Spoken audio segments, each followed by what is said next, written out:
मैं 26 साल का हूं और एक छोटे शहर के दूर के उपनगर में बने टाउन हाउस में रहता हूं। मैं रात की शिफ्ट में काम करता हूं और ज्यादातर रात 10 या 11 बजे तक काम खत्म करता हूं। मैं ज्यादातर समय घर पर ही बिताता हूं, देर रात तक अपने दोस्तों के साथ गेम खेलते हुए।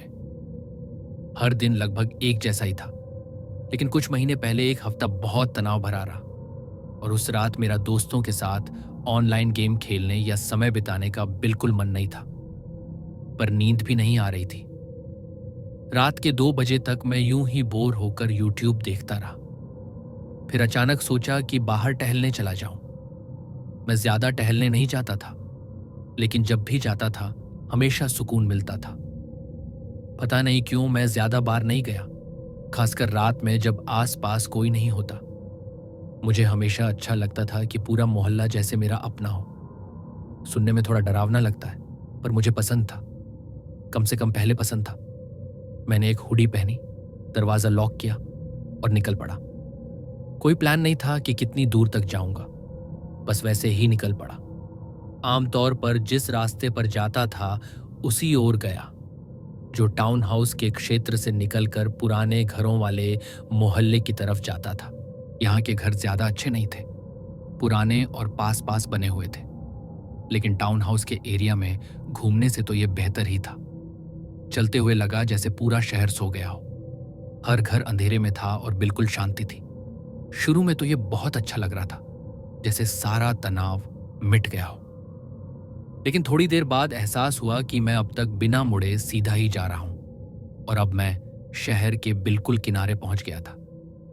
सड़क अब एक पतली कच्ची सड़क में बदल गई थी, जो घने पेड़ों के बीच से गुजर रही थी। चारों तरफ के घर बहुत दूर दूर और पेड़ों में छिपे हुए थे। कहीं कहीं बस पोर्च लाइट जल रही थी, वरना सब कुछ अंधेरे में डूबा था। माहौल एकदम अलग था, लेकिन फिर भी मैं चलता गया। करीब आधा किलोमीटर चला ही था कि अचानक एक चीख सुनाई दी। वो मर्दाना आवाज थी, लेकिन ऐसी नहीं कि वो मदद के लिए पुकार रहा हो। वो तो जैसे किसी का ध्यान खींचने के लिए चिल्ला रहा था।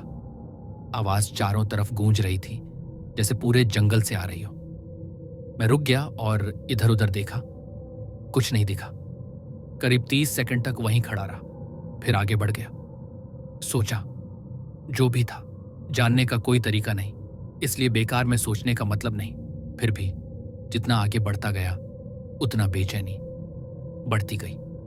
सड़क की बत्तियां अब और भी दूर दूर नजर आ रही थी। जो घर दिख रहे थे वो पुराने और टूटे फूटे लग रहे थे, जैसे कई सालों से वहां कोई रहता ही ना हो। रास्ता भी टूटा हुआ था, जैसे कोई आता जाता नहीं हो। ऐसा लग रहा था कि मैं किसी छोड़े हुए मोहल्ले में हूं। और ये बात रात के बीचों बीच सोचकर और भी डर लगने लगा। तभी फिर से वही चीख सुनाई दी, इस बार पहले से ज्यादा पास और शायद पीछे से। मैंने मुड़कर देखा। सड़क की बत्तियां झिलमिला रही थीं और आसपास कोई आवाज नहीं थी। माहौल एकदम सन्नाटा। हर सरसराहट पर लगता जैसे कोई वहां हो। अब मुझे लगा कि बेवजह डरने से अच्छा होगा कि वापस चला जाऊं। पता नहीं ये रास्ता कहां तक जाता है या वापस घूमकर मेरे इलाके में आता भी है या नहीं। तो मैंने मुड़कर तेजी से लौटना शुरू किया। कुछ ही कदम चला था कि फिर वही चीख सुनी, इस बार ठीक पीछे से। यानी जब मैं वहां से गुजरा था वो आदमी शायद पेड़ों में छिपा हुआ था। मैंने पीछे देखा। सड़क पर कोई आदमी था। उसने काले कपड़े पहने हुए थे और धीरे धीरे मेरी तरफ आ रहा था। मैंने बस एक पल के लिए देखा, फिर तुरंत आगे बढ़ गया। कुछ ठीक नहीं लग रहा था। कई बार पीछे मुड़कर देखने पर वो गायब हो चुका था। कोई निशान नहीं। सोचा शायद उसने मुझे भी देख लिया और उल्टा लौट गया, ताकि मैं ना सोचूं कि वो मेरा पीछा कर रहा है। लेकिन चाहे जो हो, मैं वहां रुकना नहीं चाहता था। आखिरकार मैं अपने एरिया तक पहुंच गया।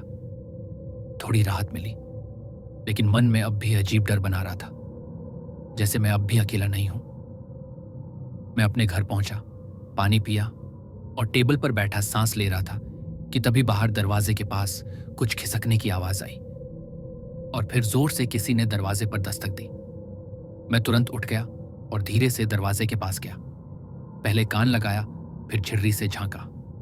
बाहर अंधेरा था, पर मुझे धुंधला सा एक काला साया दिखाई दिया। लगभग यकीन हो गया कि वही आदमी था जो रास्ते में मिला था। वो मेरा पीछा करते करते घर तक आ गया था। मैं तुरंत मोबाइल निकाला और चुपचाप 112 इमरजेंसी पर कॉल लगाई। चाहता था कि वो आदमी बाहर ही रहे ताकि पुलिस आने तक पकड़ा जा सके और मुझे पता चले कि आखिर हो क्या रहा था। वो दरवाजा 5-6 बार जोर से पीटा, फिर सब शांत हो गया। जब पुलिस आई और मैंने सब बताया, जंगल में सुनी हुई चीखें, रास्ते वाला आदमी, उन्होंने बस सिर हिलाया, लेकिन गहराई में जाने की जरूरत नहीं समझी। उस रात मैं बिल्कुल नहीं सो सका और ये सब तो वहीं खत्म हो गया।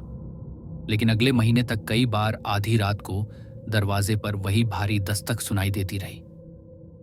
हर बार जाकर देखा, कोई नहीं। काफी समय हो गया है, अब ऐसी कोई घटना नहीं हुई, लेकिन अब भी मेरे मन में डर बैठा है। मुझे नहीं पता वो कौन था, वो जंगल में क्या हो रहा था, या वो आदमी क्या चाहता था। बस इतना कह सकता हूं, मेरे दिल को पूरा यकीन है कि उस रात मैं किसी बहुत भयानक चीज के करीब था।